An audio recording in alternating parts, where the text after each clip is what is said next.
มาพี่น้องเอามักซิดาห้าวสิมาปิดมักซิดาโอ้ยดวงกินมันเราอยากทำไงสอดต้นละกันตัวพวกหินนี่ห่อบะทันมันห่อซ่าโหด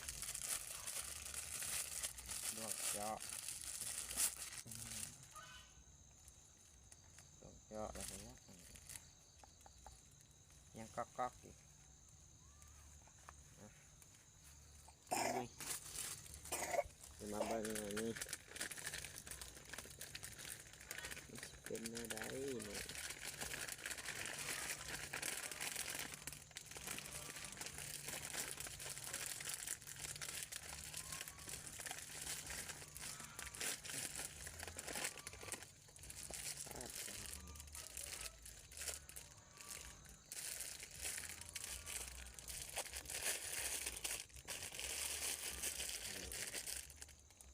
ไทยโอ้จับ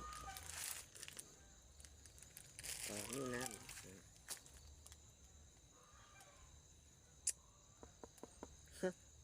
นี่ดวงครับอยากกำลังต่อกำลังต่อตุ่ม